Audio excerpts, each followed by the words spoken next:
पूरी दुनिया आज इंडिया से नफरत करती है। कहते हैं कि इंडियंस गोबर खाते हैं, मूत पीते हैं और इंडिया में टॉयलेट्स ही नहीं है तो सब लोग सड़कों पर ही हकते हैं। इंडियंस में से बहुत गंदी स्मेल आती है, बिल्कुल करी के जैसी, क्योंकि करी के अलावा और ये कुछ खाते ही नहीं है। पूरी दुनिया के जितने भी स्कैम कॉल सेंटर्स हैं वो इंडिया में ही हैं।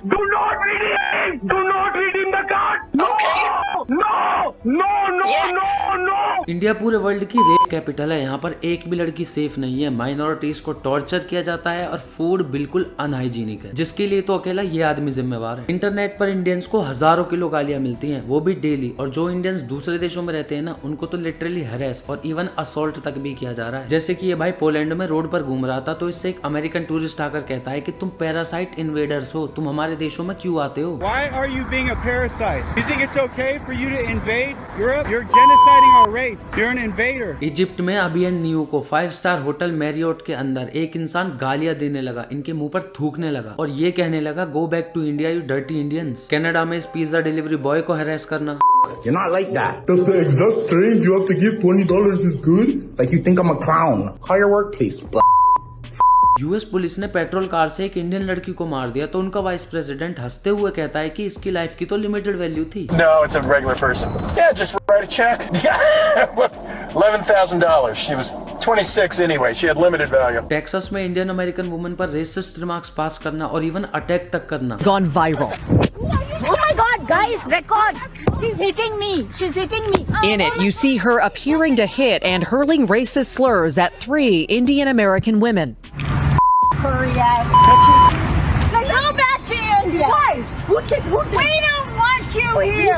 ये तो वो किस्से हैं जो वायरल हुए हैं, वरना ऐसे हजारों इंसिडेंट्स हैं जिनके बारे में हमको पता तक नहीं लगता। लोग दूसरे देशों की गवर्नमेंट भी हमारे लिए रेसिस्ट है, जैसे यूक्रेन डिफेंस मिनिस्ट्री ने ये पोस्ट किया, चाइनीज गवर्नमेंट का इंडियन रेसिस्ट एड्स पब्लिश करना। जर्मन मीडिया इंडिया को चाइना के साथ ऐसे कंपेयर करती है। मालदीव्स के मिनिस्टर्स ने इंडिया के लिए रेसिस्ट रिमार्क्स पास किए और अभी रिसेंटली ईरान के सुप्रीम लीडर ने गाजा की वॉर को इंडिया के साथ कंपेयर करके बोला कि इंडिया में भी ऐसा ही हो रहा है। छोटे मोटे रेसिज्म को तो काउंट भी नहीं कर रहा मैं, जो वेस्टर्न मीडिया आए दिन करती रहती है। साउथ कोरिया में इंडियंस के साथ रेसिज्म हो रहा है। कुल मिला के पूरी दुनिया हमको क्रिटिसिज्म के नाम पर भर भर के गालियां दे रही है और इस सब से इतना हेट पैदा हो रहा है कि चीजें आउट ऑफ कंट्रोल होती जा रही हैं। और जब से इलोन मस्क ने ट्विटर को खरीदा है उसके बाद से तो इंडिया के लिए हेट और रेसिज्म बिल्कुल फट के बाहर आ रहा है, क्योंकि उसने ट्विटर को बिल्कुल अनसेंसर्ड बना दिया। इलोन के अकॉर्डिंग उसको फ्रीडम ऑफ स्पीच को बचाना है, तो इसलिए लोग ट्विटर पर कुछ भी पोस्ट कर सकते हैं, और कुछ भी का मतलब लिटरली कुछ भी। तभी एंट्री होती है बैरी स्टैंटन जैसे लोगों की, जिसने ऐसी पोस्ट करके पूरे इंडिया को यूनाइट कर दिया है। तो दोनों इंसान ही, पर हम में और इंडियंस में फर्क देखो तुम। इस ट्वीट से लड़ाई इतनी ज्यादा बढ़ गई कि इंडियंस ने मास रिपोर्टिंग करके एंड में इसके अकाउंट को ही सस्पेंड करा दिया। इंग्लैंड की अथॉरिटीज को टैग कर दिया, कंप्लेंट रजिस्टर करके एक्शन लेने की डिमांड्स करने लगे। इमेजिन कर सकते हो तुम कि आज के अनसेंसर्ड एक्स पर बैन होने के लिए इंसान ने कितनी हदें पार की होंगी। इसकी अपील को दोबारा रिजेक्ट किया एक्स वालों ने, वो भी मैनुअली, कि नहीं भाई तू अनबैन नहीं हो सकता, तूने तो रायता फैला दिया, वो भी बहुत तगड़ा वाला। हेट और रेसिज्म की तो देखो कोई जस्टिफिकेशन नहीं होनी चाहिए, और रही बात क्रिटिसिज्म की तो वो तो हमारे लिए अच्छा भी था। पर इतने सारे हेट के पीछे मेन रीजन क्या हो सकता है? कुछ लोग कहते हैं कि इंडिया सुपर पावर बनने जा रहा है, इसलिए लोग ना हमसे जल रहे हैं। नहीं भाई, रशिया और चाइना के लिए तो ये रेसिज्म नहीं है। चाइना वालों को उनकी गवर्नमेंट और छोटी आंखों के लिए ट्रोल किया जाता है। तो तुम एक कनेक्शन बनाने की कोशिश करो कि जो स्टीरियोटाइप्स हैं सिर्फ उसी के लिए लोग कह रहे हैं। कुछ लोगों की वजह से ही हमेशा पूरी कंट्री को टारगेट किया जाता है, पर अचानक से ऐसा क्या हुआ कि रेसिज्म एकदम फट के बाहर आने लगा? चलो कुछ असली रीजंस पर बात करते हैं, जिसमें सबसे पहला रीजन है स्कैम कॉल सेंटर्स। सिर्फ 2022 के अंदर इंडियन स्कैम कॉल सेंटर्स ने अमेरिकन के $10 बिलियन चुराए हैं, जिसमें से ज्यादातर पैसा बूढ़े लोगों का रिटायरमेंट का रहता है। तो हमें जो स्कैमर्स का टैग मिला हुआ है वो जस्टिफाइड है?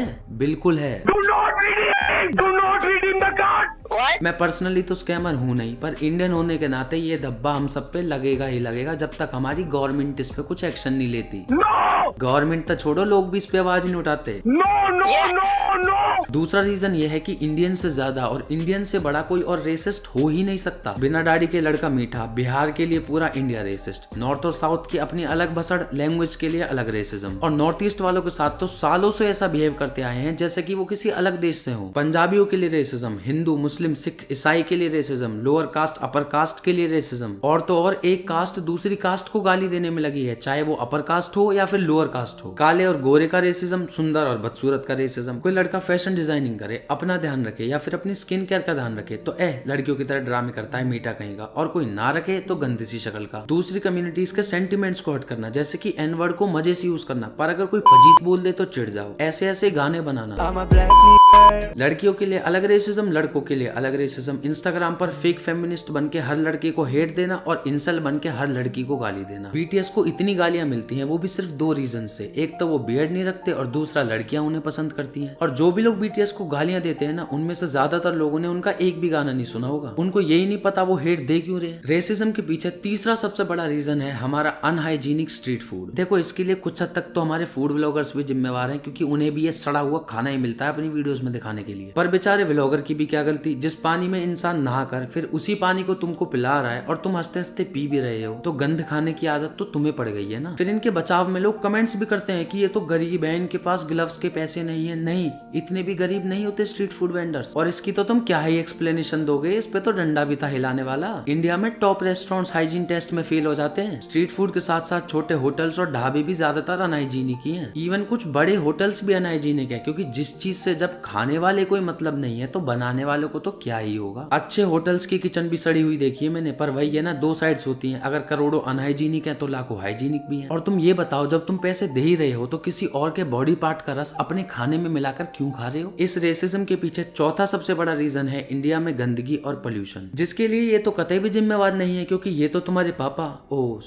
फेवरेट सितारे हैं ना, तो अकाउंटेबिलिटी का कॉन्सेप्ट तो इन पर लागू ही नहीं होता। गंदगी ही एक अकेली ऐसी चीज है जिसके लिए मैं गवर्नमेंट को रिस्पॉन्सिबल नहीं मानता, क्योंकि जब लोग अनसिविलाइज्ड होकर अपने ही देश को गंदा करना चाहे तो उसमें गवर्नमेंट ही क्या कर लेगी। डस्टबिन के अंदर से ज्यादा बाहर कूड़ा पड़ा रहता है, और गधे के पूत यहाँ मत मूत पर लोग सबसे ज्यादा मूतते हैं। सबसे साफ शहरों में भी ये सीन कॉमन है। और रही बात पोल्यूशन की, खराब रोड्स की या फिर बारिश में पानी भरने की, तो इस पर गवर्नमेंट काम करना तो दूर की बात, इसके बारे में बात भी नहीं करती। ये देखो, एक डिलीवरी बॉय सड़क में ही डूब गया। इंडिया का कोई भी इंसिडेंट मुझे हैरान नहीं कर सकता, क्योंकि मैं हर चीज के लिए रेडी हूँ। यहाँ पर लिटरली कुछ भी हो सकता है। 5वां सबसे बड़ा रीजन है अनसिविलाइज्ड बिहेवियर में प्राउड महसूस करना, जैसे कि India is not for beginners. Foreigners को घूरना या फिर उनको घेर के बारी बारी सेल्फी लेना। ऑटो वाले या फिर सामान बेचने वाले उनके पीछे पड़ जाते हैं। बिहार में इतनी अजीबोगरीब चोरी हो रही है, इतने सारे ब्रिजेस गिर रहे हैं। इंडिया में क्राइम इंसिडेंट्स बढ़ते जा रहे हैं और लोग हंस के कहते हैं India is not for beginners. अबे ये सोचो वो प्रॉब्लम्स कितनी सीरियस हैं। पब्लिक प्लेसेस पर स्मोकिंग और टोबैको स्पिटिंग बिल्कुल नॉर्मलाइज हुआ पड़ा है। फादरलेस बिहेवियर जैसे कमेंट्स करना, इंस्टाग्राम पर लड़कियों को हेट देना। इंस्टाग्राम पर तो दबा के इंसेल्स भरे पड़े हैं जो एक जिम्मेवारी महसूस करते हैं कि अगर कोई भी लड़की कुछ गलत करती है तो वो उनके माँ बाप होने के नाते उन्हें रोकें। जब तक इंडियन लड़के अपने काम से काम रखना नहीं सीखेंगे तब तक ना तो टॉलरेंस लेवल बढ़ेगा और ना वुमेन सेफ्टी बढ़ेगी। कुछ लड़के तो ऐसे देखे हैं मैंने जो लड़कियों को ऐसी नजरों से देखते हैं कि क्राइम करने की जरूरत ही नहीं बचती। लड़का तक डर जाए भाई उनकी नजरों को देख के। और इस बात का अगर लाइव एग्जांपल चाहिए ना, तो एक दिन किसी फेमस दिल्ली मेट्रो स्टेशन के बाहर खड़े हो जाना। पब्लिक ट्रांसपोर्ट में कोई चिल्ला के बात कर रहा है, कोई लड़ रहा है, कोई गाने बजा रहा है, कोई रील देख रहा है, कोई स्मोकिंग कर रहा है 100 लोगों के बीच। उतरने वाले लोगों को अंदर धक्का देकर पहले लोग चढ़ने की कोशिश करते हैं। ऐसी छोटी छोटी हजारों चीजें हैं जिन्हें हम छोटी समझते तो हैं, पर ये बिहेवियर ठीक नहीं है। माँ बाप की गालियों और पिटाइयों को शान समझते हैं और फिर आगे चलकर यही फ्रस्ट्रेशन अपने बीवी बच्चों पर निकालते हैं। तुम्हारी लाइफ में करियर के डिसीजन वो ले रहे हैं, तुम्हारा लाइफ पार्टनर वो चूज कर रहे हैं, फिर तुम हो क्या? पसंद तो तुमको चेस है पर खिलाया तुमको लूडो जा रहा है। फिर पूछते फिरते हैं कि माँ बाप को कैसे मनाएं। इस जनरेशन से थोड़ी उम्मीदें तो हैं जो खुल के जी रही है, जो मन में आए वो कर रही है, पर फिर वही इंस्टाग्राम के इंसल्स आकर कहते हैं कि ये तो गंदी जनरेशन है। कहाँ लड़कियां सुबह से शाम तक अपने घरों के काम कर कर आदमियों से पिटा करती थी और कहाँ भी रील्स पर नाच रही हैं। तो जिन्हें इस जनरेशन से दिक्कत है और पुरानी वाली से प्यार है, उनका मानसिक संतुलन थोड़ा हिला हुआ है। पहले बच्चों से पूछा तक नहीं जाता था कि उन्हें क्या करना है, अब वो किसी से नहीं पूछते। तो जिंदगी तो अच्छी हो रही है ना, पेरेंट्स को पेरेंटिंग धीरे धीरे आ रही है ना। पर कुछ लोग हैं जो ऐसा नहीं होने देना चाहते और उनकी पेरेंटिंग पर सवाल उठाते हैं। और इसी अनसिविलाइज्ड बिहेवियर में प्राइड लेने की वजह से हमें रेसिज्म का सामना करना पड़ता है, इंडिया में भी और इंडिया के बाहर भी। एक रीजन और है जिस पर मैं बात नहीं करूंगा, और वो है कि इंडियंस गोबर खाते हैं और यूरिन पीते हैं। देखो ये एक सेंसिटिव टॉपिक है जिससे रिलीजियस सेंटिमेंट्स हर्ट भी हो सकते हैं, तो मैं अपनी ओपिनियंस की बत्ती बनाकर उन्हें अपने पास ही रखूंगा। पर स्ट्रे एनिमल्स की प्रॉब्लम भी इंडिया को एक गलत फ्रेम में पिक्चर करती है, जैसे कि डॉग्स या फिर मंकीज। अभी एक पोस्ट देखी थी मैंने कि कबूतरों को फीड नहीं करना चाहिए, एक तो उससे उनकी पॉपुलेशन बढ़ती है और दूसरा उनसे लंग डिजीज होती है। तो लोग एक जगह ज्यादा फीड करने लगे थे, जिससे एक तो उनकी पॉपुलेशन बढ़ गई और जब लोगों को दिक्कत होने लगी लगी तो उन्होंने मना किया कि इनको फीड मत करो, और जिन्होंने मना किया था ना उनको एनिमल राइट्स वालों ने नोटिस वगैरह भेज दिए। बॉलीवुड ने भी हर उस चीज को ग्लोरीफाई किया जो नहीं करनी चाहिए थी। उसकी वजह से अब लोगों को इंसानियत दिखानी है, फिर चाहे फेफड़े खराब क्यों ना हो जाए। ऐसे ही कुत्तों को खाना खिलाने वाले लोग हैं, क्योंकि उनको तो वो काटेगा नहीं और दूसरे जाए भाड़ में। तुमने 10 कुत्तों को खाना खिलाया, अब वो रोज वहाँ पे इकट्ठे हो जाएंगे और आने जाने वालों की फाड़ेंगे और बाइक्स के पीछे भगेंगे। हमारी लोकेलिटी में भी एक ने ऐसे किया था, जिसकी वजह से 8-10 कुत्ते इकट्ठे हो गए और 5-6 बच्चों को खा भी गए, और कम से कम 15 से 20 बच्चों को तो मैंने बचाया था जिनके पीछे वो भाग लिए थे। फिर उनको खाना देना बंद किया लोगों ने, वरना मोहल्ले के सारे बच्चों को खा जाते। अगर उनकी केयर करनी है तो एंटी रेबीज वैक्सीन देके उन्हें स्टेरलाइज करवा दो या फिर अपने घर में रख लो, जिससे उनकी पॉपुलेशन भी कम होगी और सफरिंग भी। मेरा एक पर्सनल ओपिनियन है जो कि बहुत कंट्रोवर्शियल भी हो सकता है कि इंडियन पॉपुलेशन का एक बहुत बड़ा पोर्शन अभी भी सिविलाइज्ड नहीं है। उनमें से कुछ लोग अपनी हरकतों से प्रूव कर देते हैं, जैसे कि कोई 36 टुकड़े कर रहा है, कोई 42 टुकड़े कर रहा है, और कुछ लोग होते हैं जो कानून और सोसाइटी के डर से इन हरकतों को तो नहीं कर पाते पर अपनी मेंटेलिटी और बातों से पूरी गंदगी फैलाए रखते हैं। सिविक सेंस तो तुम्हें भी पता होगा लोगों में कितना है, पर उसके साथ साथ मुझे लगता है कि सिविलाइज्ड अभी है नहीं लोग ठीक से। 1-2 साल की बच्चियों को भी नहीं छोड़ते लोग, तो वो कैसे सिविलाइज्ड है? किसी लड़की के साथ गलत होने पर उसके कपड़ों को ब्लेम करके तुम अपने आप को कैसे सिविलाइज्ड मान सकते हो? लड़के पर फेक केस लगाने वाली लड़कियों के खिलाफ कोई रूल ही ना बना हो तो कैसी सिविलाइजेशन है? पढ़ाई करने का हक काबिलियत की जगह रिजर्वेशन से हो तो वो कैसी सिविलाइजेशन है? Religion, caste, class, colour, race, creed, ethnicity और जेंडर पर अगर डिस्क्रिमिनेशन हो तो वो कैसी सिविलाइजेशन है? गाड़ी से गाड़ी टच हो जाने पर ये पूछने की जगह कि कहीं लगी तो नहीं, अगर मारपीट चालू हो जाए तो वो कैसी सिविलाइजेशन है? क्राइम और करप्शन कितना है उसके बारे में तो बात करनी भी बेकार है। तो अभी सिचुएशन ऐसी होनी चाहिए कि हमें अपने देश को चाइना और यूएस से कंपेयर करने की जगह इसे सुधारने पर ध्यान देना चाहिए। हम अपने देश के क्राइम रेट्स को दूसरे देशों के साथ परसेंटेज के हिसाब से कंपेयर करते हैं। 10 लाख की पॉपुलेशन वाले देश में 20% क्राइम 2 लाख होता है, पर 140 करोड़ की पॉपुलेशन वाले देश में 1% क्राइम भी 1 करोड़ 40 लाख होता है, मतलब 1 करोड़ 38 लाख क्राइम्स फालतू। तो रेप जैसे क्राइम्स को परसेंटेज में नहीं नंबर्स में काउंट करो अगर किसी से कंपेयर ही करना है तो। और अगर फेक केसेस का एक्सक्यूज दोगे तो उस हिसाब से तो अनरिपोर्टेड केसेस भी बहुत होते हैं। इस वीडियो का एक पर्पस था कि हम ये तो चिल्लाते रहते हैं कि दुनिया हमारे लिए कितनी रेसिस्ट है, पर अपने गिरेबान में हम कभी नहीं झांकते कि हम कितने बड़े रेसिस्ट हैं। वैसे जिन रीजन से हमारे साथ रेसिज्म हो रहा है ना, उनमें से ज्यादातर चीजें सच्चाई हैं, पर फिर भी हेट और रेसिज्म की कोई जस्टिफिकेशन नहीं होनी चाहिए। क्रिटिसिज्म तो हमेशा होता भी रहना चाहिए जो कि एक्सेप्टेबल है, पर क्रिटिसिज्म और रेसिज्म के बीच में जो थिन लाइन है वो ब्रेक ना हो तो ज्यादा बेहतर होगा। अब वो थिन लाइन कहां तक होती है ये भी किसी को नहीं पता, क्योंकि ये चीजें सब्जेक्टिव होती हैं, जिसकी वजह से ज्यादातर लोग क्रिटिसिज्म को ही रेसिज्म मानने लगते हैं, और यही वो वजह है जिससे इंसानों में टॉलरेंस बिल्कुल खत्म हो चुका है। ऑनलाइन रेसिज्म के नुकसान बहुत सारे हैं, जैसे कि देशों के रिश्ते खराब हो जाते हैं, लोग एक दूसरे के लिए रूड हो जाते हैं, इंक्लूसिव एनवायरनमेंट सस्टेन नहीं कर पाता, दूसरे देशों में रह रहे इंडियंस को भी बहुत ज्यादा प्रॉब्लम होती है और वायलेंस के भी चांसेस रहते हैं। रेसिज्म और क्रिटिसिज्म के बीच difference individual to individual differ करता है। अब ऑनलाइन कुछ भी बोल दो उसके कॉन्सिक्वेंसेस तो है नहीं, और ऑफलाइन बोलने की इनमें हिम्मत नहीं है। मैं फ्रीडम ऑफ स्पीच का एक्सट्रीम सपोर्टर हूं, पर जब ये लोग वायलेंस और हेट पर रिजॉर्ट करते हैं तो as much as I hate to admit it, but these uncivilised kind of people need some restrictions and above all they need better education. So don't be a racist, और अगर कोई तुम्हारे लिए racist है तो embrace it, because that's the only way out. Black community ने जब N word को एक्सेप्ट करके अपना बना लिया था तब चीजें कंट्रोल में आई थी, जो कि इंटरनेट ने वापस बिगाड़ दी। जब इंसान ऑफेंड होना बंद हो जाता है ना और एम्ब्रेस करता है तो सामने वाला भी ट्रोल करना बंद कर देता है। ये ह्यूमन नेचर है। फॉर एग्जांपल कैरी के रोस्ट से जो जितना ऑफेंड हुआ उसे उतना ही ट्रोल किया गया, पर people like BeerBiceps, technical Guruji and Tarun Gill did the opposite and people genuinely praise them for that. Once again criticism is always acceptable, जैसे कि ये मेरा पॉइंट ऑफ व्यू था, और काफी सारे लोग ऐसे होंगे जो मुझसे अग्री नहीं करते होंगे और अपने ओपिनियंस को कमेंट्स में पोस्ट करेंगे, जिससे मुझे एक नया पर्सपेक्टिव और मिलेगा, and I will happily accept that criticism. So spread love and be kind to one another and always remember humanity